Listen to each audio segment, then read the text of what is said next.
যত দ্রুত সম্ভব একটি নির্বাচন দিয়ে অন্তর্বর্তী সরকার জনগণের সরকারের প্রতিনিধির কাছে ক্ষমতা হস্তান্তর করবে এমন প্রত্যাশা বিএনপির। দলের নেতারা বলছেন, যত দ্রুত নির্বাচিত প্রতিনিধিদের কাছে ক্ষমতা দেবে তাদের জন্য তত মঙ্গল।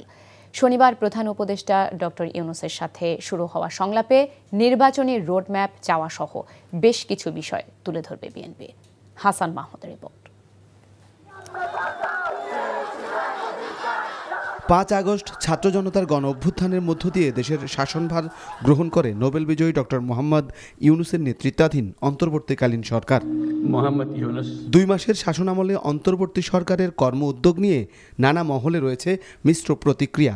সংস্কার উদ্যোগের পাশাপাশি বেশ কিছু উদ্যোগ নেওয়ার কথাও জানিয়েছে সরকার। এমন প্রেক্ষাপটে শনিবার থেকে রাজনৈতিক দলগুলোর সাথে ধারাবাহিক সংলাপে বসছে সরকার প্রধান। সংলাপে বিএনপি জাতীয় নির্বাচন অনুষ্ঠানে সরকারের কাছে রোডম্যাপ চাওয়াসহ বেশ কিছু বিষয় তুলে ধরবে।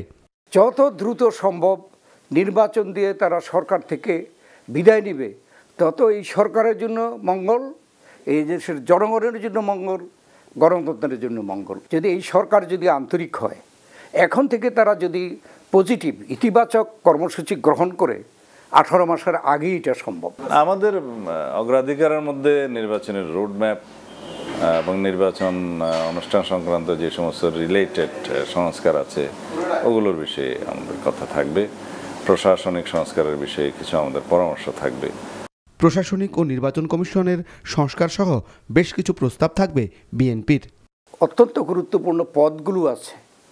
আমরা দেখতে পাচ্ছি যে 2 মাসে আমরা যে প্রত্যাশা করেছিলাম, এই সরকার সেই ক্ষেত্রে সেই পরিমাণ সংস্কার করতে পারে নাই। যেহেতু এখনো পর্যন্ত দেখা যাচ্ছে যে প্রশাসনের বিভিন্ন ক্ষেত্রে যারা বসে আছে তারা হচ্ছে সাবেক ফেসিবাদের দোসর, এবং তারা এই সরকারকে খুব বাধা সৃষ্টি করছে বিভিন্ন তাদের কর্মসূচি কর্মপরিকল্পনা বাস্তবায়নে, সেটা আমরা মনে করি।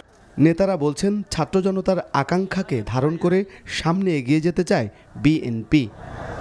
Hasan Mahmud, NTV news, Dhaka. সাময়িক বিচ্ছেদ শক্ত বাঁধন তৈরি করে।